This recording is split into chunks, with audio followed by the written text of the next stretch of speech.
नमस्कार, सीमांचल की आवाज देख रहे हैं आप। मैं हूं आपके साथ ज्योति शुक्ला। पश्चिम बंगाल की राजनीति में इस वक्त हलचल तेज है। कभी पूरी तरह हावी रहने वाली ममता बनर्जी और उनकी party all India Trinamool Congress अब नई चुनौतियों से जूझ रही है। हालिया राजनीतिक घटनाक्रम और चुनावी संकेत ये सवाल खड़े कर रहे हैं, क्या ये सिर्फ एक अस्थायी गिरावट है या लंबे समय से बन रहे सियासी कहानी का नतीजा। देखिए ये खास रिपोर्ट। 1997 ये वही साल था जब ममता बनर्जी ने कांग्रेस से अलग होकर ऑल इंडिया तृणमूल कांग्रेस की नींव रखी। साथ थे मुकुल रॉय। उस समय बंगाल में वामपंथी राजनीति, खासकर सीपीआईएम का दबदबा था।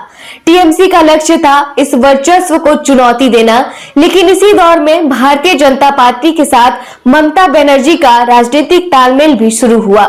1999 वो एनडीए सरकार में शामिल होती हैं और रेल मंत्री बनती हैं।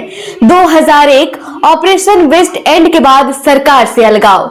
2003 फिर एनडीए में वापसी, यानी शुरुआती वर्षों में ही टीएमसी की राजनीति गठबंधन और दूरी दोनों के बीच संतुलन बनाती नजर आई। 2000 के दशक की शुरुआत में आरएसएस और उससे जुड़े कुछ नेताओं के साथ ममता बनर्जी के मंच साझा करने और बयानों ने राजनीतिक बहस को जन्म दिया। उन्हें बंगाल की दुर्गा जैसे विशेषण भी दिए गए। हालांकि ये दौर पूरी तरह स्थायी राजनीतिक नजदीकी का नहीं था, बल्कि परिस्थिति के अनुसार बदलते समीकरणों का था। साल 2011 टीएमसी सत्ता में आती है और ममता बनर्जी मुख्यमंत्री बनती हैं। इसके बाद उनका राजनीतिक रुख कई मुद्दों पर बदला हुआ दिखता है।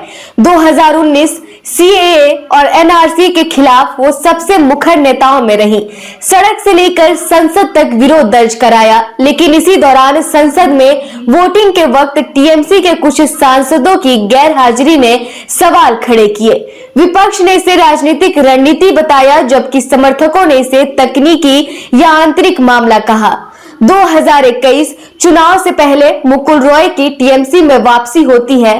उनका बीजेपी से जुड़ा अतीत और बयान बीजेपी और टीएमसी में ज्यादा फर्क नहीं, चर्चा का विषय बनता है। 2022 उपराष्ट्रपति चुनाव में टीएमसी विपक्षी एकजुटता से अलग नजर आई। इसका फायदा जगदीप धनखड़ को मिला। अब हालिया चुनाव नतीजों में भारतीय जनता पार्टी ने पश्चिम बंगाल में बड़ी जीत दर्ज करते हुए अपनी पकड़ मजबूत कर ली है। वहीं टीएमसी को करारा झटका लगा है। इस हार के बाद टीएमसी को अब नए सिरे से अपनी रणनीति तैयार करनी होगी, क्योंकि राजनीतिक विश्लेषकों का मानना है कि बदलते गठबंधन, पुराने बयान और समय समय पर लिए गए रणनीतिक फैसलों का असर अब साफ तौर पर दिखने लगा है। क्या ये कहना गलत होगा कि राजनीति में बोया गया हर बीज समय आने पर फल जरूर देता है?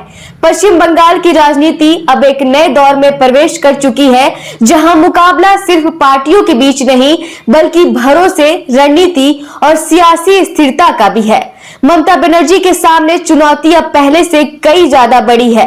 क्या वो इस हार के बाद वापसी कर पाएंगी या भारतीय जनता पार्टी इस बढ़त को लंबे समय तक बनाए रखेगी?